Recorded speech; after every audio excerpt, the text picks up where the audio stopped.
Hello there. Today we're going to go over 7.3, simplifying radicals. So what does that mean? Well, you might come across something like this in your day-to-day living, particularly in your math class. There you got the square root of 200. Now, you could look it up again on your calculator, calculate it, but sometimes it makes sense to simplify it, break it down. It's like putting it in lowest terms. So before we actually simplify, take that apart, let's look at some of our basic exponent rules, review those. Here we have that rule is sort of like the distributive rule of powers, where you have x times y squared. So you can square each of the things inside. So you take your little, you can take the 2 and take it to each one of them, right? Boo, boo, and that should get over there. So likewise with the square root, we can do the square root of each little of these guys. Since these are multiplied, you could say I'll get this guy, and since it's times, you can say times this guy, and break it into 2 parts, Axel and this one, and it's still times, right? That's the key. You need that little times in between. So we can do that with our square roots. So let's apply that to numbers. Say you got the square root of 15. You can break that down, if you wanted to, into, well, the square root of 15, that's 3 times 5. And then you can take the square root of 3 times the square root of 5.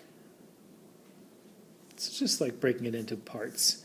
And we can go the other way. If you have the square root of 7 times the square root of 10, you can write that as one big radical square root thing, as 7 times 10, which is the square root of 70. So you might think that's not such a big deal. Why would I want to do that? Well, I'll tell you. What we got here sometimes is something like the square root of 28. Well, this here square root of 28, you can write as the square root of 4 times the square root of 7. I don't know why I'm suddenly getting like a southern accent.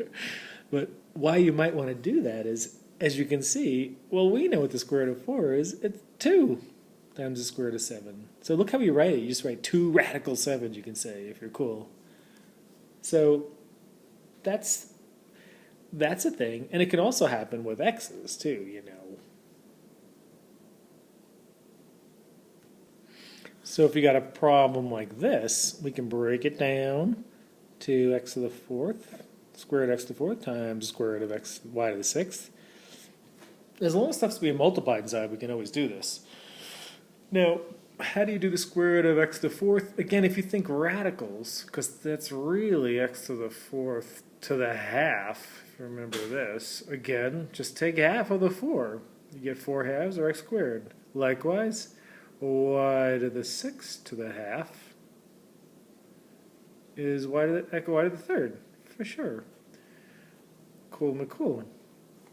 More. All right, so now check this out. See, it gets a little more complicated. Let's do something like this. 50, x to the 8th, y to the 9th. What's up with that? Well, let's look at that. I know I can break 50 to 25 times 2. I find that perfect square as a factor. I can just take it down. We'll be able to take out that 25 soon. We'll work that sucker. And then, how about x to the 8th and y to the 9th? Let's see. The best way I think to do this is, I'm going to take the square root of each of these things, the 25, the 2, the x to the 8th, and the y to the 9th. So this will be 5, and this will come outside. The way I like to think of this, instead of what we did before, which is I'm going to bring that 25 outside the radical 5. 2 stays inside. See, I can write them as 4 different radicals, but I like to just look at it this way as they are extracting. So 25 comes out. Cool. So let's see. How about the x to the 8th? Well, what's half of x to the 8th? X to the 4th. So he's going to come outside. Oh, I got to make room here. Wait a second. Okay, back here. So the x to the 8th is going to come out to x to the 4th here, right? Because half of x to the 8th and it comes out clean because you're doing the square root of x to the 8th. Now here's the thing with y to the 9th. That's going to come out, well, think of what's 9 divided by 2. It's like 4.5, right? If you think of it as a mixed number, because you take into the half power. So what you get is 4.5. That means y to the 4th comes out, and the half is left over, y to the half, which means it's still y to the square root. Did you catch that? Good. All right, so now you're going to try one. Are you ready? Next page. Boom. So break this down. Break it up. See if you can find a square root of a factor of 45. That's a perfect square in there. And pull out as many x's as you can, as many y's as you can. All right? So you can pause now and work on that. And I'll be back in a second. All right? Let's check and see how you did on that. So again, this is 9 times 5. There's your perfect square, 9. So that's going to break down. Again, you could put a little square root on each one of them, but I think it's easier. Just think of it as one big square root, and the perfect squares are coming outside, and whatever's left stays inside.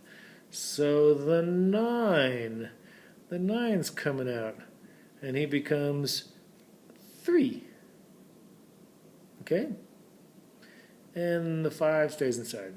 So square root of 9, that's fine. X to the 11th, well, basically when it's power to power, because it's the square root, the half power to 11, half of 11 it's 5.5. So x to the 5th comes out with a half left over, so there's an x stuck inside. And the y to the 1/2 power, that's 15 halves. That goes in y to the 7th, with 1y left over, a half stays inside. So there is your answer.